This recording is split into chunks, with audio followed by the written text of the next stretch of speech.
రాష్ట్రానికి చెందిన రాజకీయ పరిణామాలు పార్టీ బలోపేతానికి తీసుకోవాల్సిన చర్యలే ప్రధాన అజెండాగా ఢిల్లీలో కాంగ్రెస్ పార్టీ కీలక సమావేశం నిర్వహిస్తోంది. ఏఐసీసీ అధ్యక్షుడు మల్లికార్జున ఖర్గే నివాసంలో కాంగ్రెస్ కీలక భేటీ జరుగుతోంది. ఖర్గే నివాసానికి సీఎం రేవంత్ రెడ్డి, పీసీసీ అధ్యక్షుడు మహేష్ కుమార్ గౌడ్, రాష్ట్ర మంత్రులు, ఏఐసీసీ ఇన్ఛార్జ్ మీనాక్షి నటరాజన్ చేరుకున్నారు. రాష్ట్రం నుంచి ఖాళీ అయిన రాజ్యసభ స్థానాలకు అభ్యర్థుల భర్తీ, నైని బొగ్గుగనిపై వచ్చిన ఆరోపణలు, నాయకుల మధ్య తలెత్తిన విభేదాలపై భేటీలో చర్చించే అవకాశం ఉన్నట్లు తెలుస్తోంది.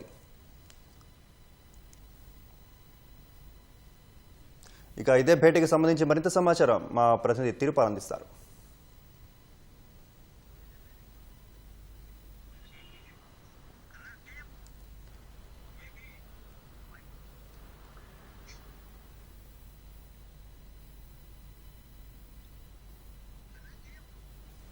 చందు, ఢిల్లీలో ఈవేళ తెలంగాణ రాష్ట్రానికి సంబంధించిన కాంగ్రెస్ నేతలతో సమావేశము జరుగుతోంది.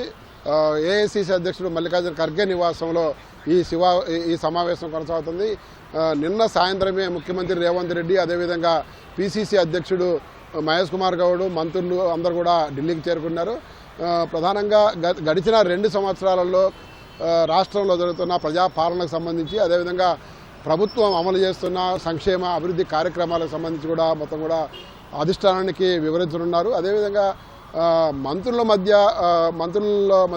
పైన ఉన్న ఫిర్యాదులు కావచ్చు, మంత్రుల మధ్య ఉన్న అంతర విభేదాలు కావచ్చు, అదేవిధంగా ఎమ్మెల్యేలకు మంత్రులకు మధ్య ఉన్న విభేదాలు, ఇవన్నీ కూడా చర్చకొచ్చే అవకాశం ఉన్నది.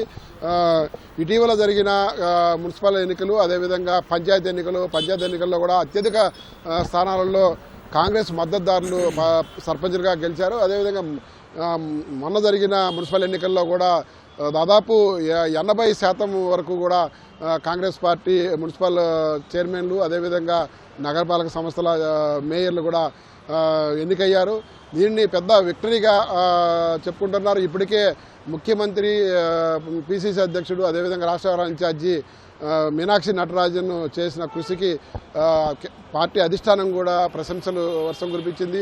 ముఖ్యమంత్రి చొరవ తీసుకొని పూర్తి స్థాయిలో దీన్ని పర్యవేక్షణ చేసి ఇంత పెద్ద ఎత్తున విక్టరీ సాధించడాన్ని కాంగ్రెస్ పెద్దలందరూ కూడా, రాహుల్ గాంధీతో సహా అందరూ కూడా ప్రశంసించారు. రాహుల్ గాంధీ, ప్రియాంక గాంధీ, అదేవిధంగా ఖర్గే ముగ్గురు కూడా రాష్ట్రంలో భారీ సంఖ్యలో మున్సిపల్ ఎన్నికల్లో భారీ సంఖ్యలో చైర్మన్లు, మేయర్లు ఎన్నిక కావడము శుభపరిణామం అని చెప్పి కూడా వర్ణించారు. వీటిని అట్లా ఉంచితే రాష్ట్రంలో జరుగుతున్న పరిపాలనకు సంబంధించి, అదేవిధంగా ఇక్కడ అమలవుతున్న సంక్షేమ అభివృద్ధి కార్యక్రమాలకు సంబంధించి, ఇక్కడ మంత్రులు పనితీరు సంబంధించి కూడా ఈవేళ జరుగుతున్న సమావేశంలో మొత్తం కూడా సమీక్షించనున్నారు.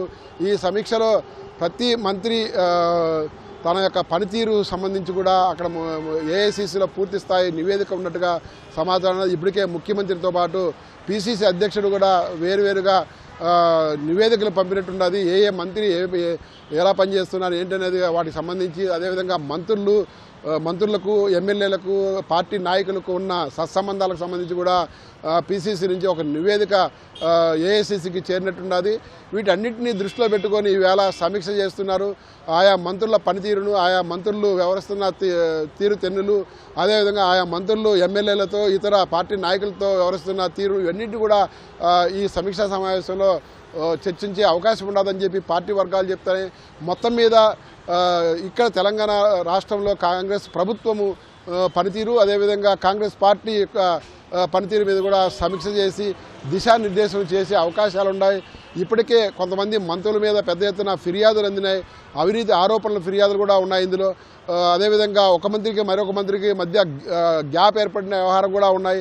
ఇలా రకరకాల ఫిర్యాదులన్నీ ఉన్నాయి. వాటికి సంబంధించి కూడా చర్చించే అవకాశం ఉన్నది. అదేవిధంగా నైని కోల్ గనికి సంబంధించి కూడా ఇటీవల మీడియాలో పెద్ద ఎత్తున కథనాలు రావడము, అదేవిధంగా అటు కోమటిరెడ్డి వెంకటరెడ్డి మీద, ఇట్లా బట్టి విక్రమార్క మీద, వీళ్ళకి సంబంధించి మధ్య విభేదాలు తలెత్తడము, ఇవన్నీ కూడా మీడియాలో రావడం, ఇవన్నీ కూడా ఉన్నాయి. వీటికి సంబంధించి కూడా పూర్తి స్థాయిలో ఏఐసీసీ వద్ద సమాచారం ఉన్నది. ఆ సమాచారం ఆధారంగా కూడా మొత్తం నైని కోల్ బ్లాక్లో ఏం జరిగింది, అక్కడ ఎందుకు టెండర్లు రద్దు చేయాల్సి వచ్చింది, అసలు ఏం వచ్చిన ఆరోపణలు ఎంతవరకు వాస్తవం తదితర అన్ని అంశాల మీద కూడా ఆరా తీసే అవకాశం ఉంది.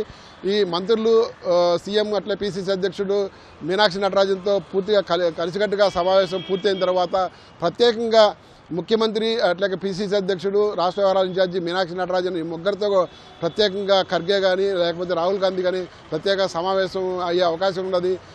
ఆ సమావేశంలో మంత్రుల యొక్క పనితీరు, వాళ్ళు నిర్వహిస్తున్న శాఖల యొక్క పనితీరు, అక్కడ జరుగుతున్న అక్కడ అవినీతి అక్రమాలకు సంబంధించి వచ్చిన ఆరోపణలు వీటన్నిటి కూడా ప్రస్తావించే అవకాశం ఉన్నది. వీటన్నిటి కూడా కూలంకషంగా చర్చించిన తర్వాత పార్టీ మంత్రివర్గంలో ఏమన్నా మార్పులు చేర్పులు చేయాలా, లేకపోతే శాఖలు మార్పులు చేర్పులు చేయాలా, ఇవన్నీ కూడా దిశానిర్దేశం చేసే అవకాశం ఉన్నది.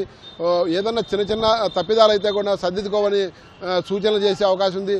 పెద్ద తప్పులు ఉన్నట్లయితే కూడా శాఖలు మార్చి వేరే శాఖ ఇచ్చే అవకాశం ఉన్నది. భారీ ఎత్తున ఆరోపణలు అయితే 4 మంత్రుల మీద భారీ ఎత్తున ఆరోపణలు వచ్చాయి. 4 మంత్రులకు సంబంధించింది వాళ్ళు ఏఐసిసి నుంచి కూడా శాఖలు మార్చాల్సిందే అన్న ఒక ఆలోచనతో యోచనతో ఉన్నట్టుగా మనకు సమాచారం ఉన్నది. మిగిలిన మంత్రులు ఒకరిద్దరు మంత్రులు తప్ప మిగిలిన అందరు మంత్రుల మీద కూడా ఆరోపణలు, అవినీతి ఆరోపణలు కూడా ఉన్నట్టుగా ఏఐసిసి దగ్గర సమాచారం ఉన్నది. వాటన్నిటి మీద కూలంకషంగా చర్చించే అవకాశం ఉన్నది. మొత్తం మీద ఇక్కడ తెలంగాణలో కాంగ్రెస్ ప్రభుత్వం మరింత పారదర్శకంగా కొనసాగేటట్లు ఏఐసిసి దిశానిర్దేశం చేసే అవకాశాలు ఉన్నాయని పార్టీ వర్గాలు చెప్తున్నాయి. Over to studio.